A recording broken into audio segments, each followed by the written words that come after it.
জাতীয় নির্বাচনের জন্য যে স্ট্যান্ডার্ড আসলে দরকার সেটিকে এখনকার যে নির্বাচন কমিশন সেটি যদি জাতীয় নির্বাচন আগে হয় সেক্ষেত্রে সেই স্ট্যান্ডার্ড কি আছে কিনা, বজায় রাখতে পারবে কিনা এই নির্বাচন কমিশন? ওইটা তো ওই যে বিতর্কের মতো, আমি কতটুকু সংস্কার চাই সেটার ভিত্তিতে নির্ধারণ করতে হবে জাতীয় নির্বাচনের পরিবেশ আছে কিনা। আর আপনি যদি আমাকে জিজ্ঞেস করেন পরিবেশ আছে কিনা, আমরা 3 মাসের মধ্যে নির্বাচন করতে পারি। প্রমাণ কি? আপনি এটা জিজ্ঞেস করতে পারেন, এটা প্রমাণ কি? প্রমাণ হচ্ছে যে 15ই ফেব্রুয়ারি এই দেশে একটা নির্বাচন হয়েছিল 90 দশকে। 15ই ফেব্রুয়ারি মনে আছে তো?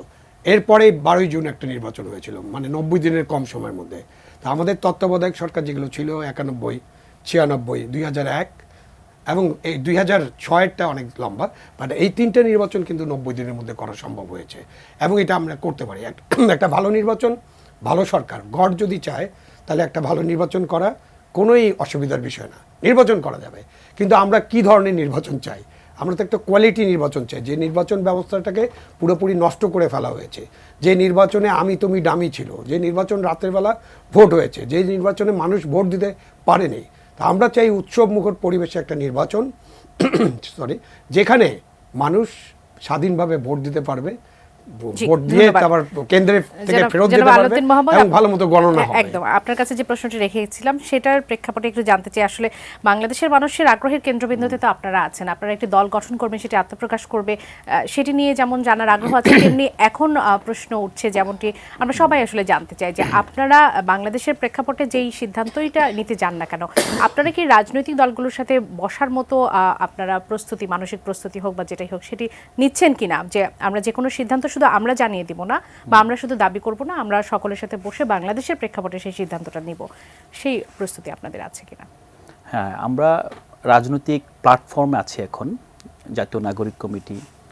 তো রাজনৈতিক দল গঠনের প্রয়োজন আছে কিনা তার জন্য আমরা সারা দেশেই মানুষের কাছে যাচ্ছি এবং জাতীয় নাগরিক কমিটি ইতিমধ্যেই 200-র অধিক থানা পর্যায়ে প্রতিনিধি কমিটি গঠন করেছেন, যারা মূলত জুলাই গণ অভ্যুত্থানে শহীদ এবং আহতদের নিয়ে কাজ করছেন।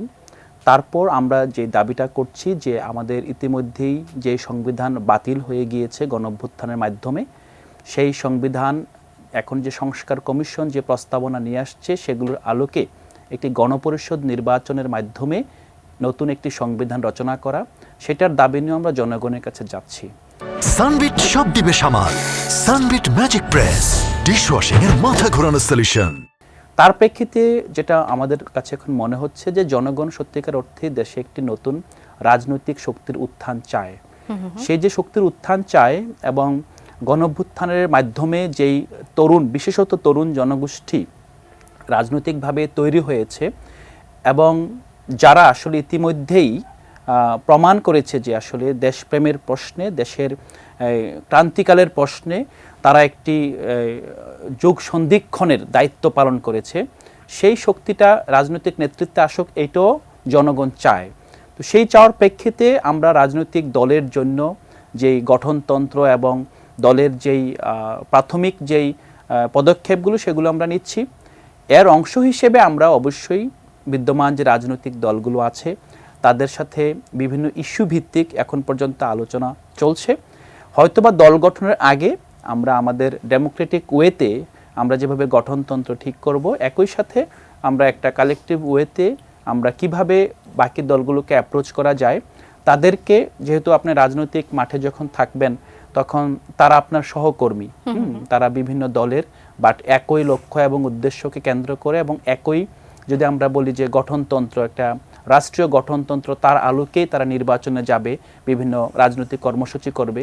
সো তাদের নিজেদের মধ্যকার বোঝাপড়াটা খুবই গুরুত্বপূর্ণ এবং আমরা মনে করি, এবং শুধু মনে করি না, আপনারা জানেন বাংলাদেশের এখন সবচেয়ে বৃহত্তম যে দল, সেটির চেয়ারম্যান ইতিমধ্যেই বেশ কয়েকবার নতুন রাজনৈতিক শক্তির উত্থানকে স্বাগত জানিয়েছেন এবং উনি তার নেতাকর্মীদেরকে নতুন রাজনৈতিক শক্তির উত্থানে কোনো ধরনের বাধা যাতে সৃষ্টি না করা হয় তার জন্য তিনি বার্তা দিয়েছেন।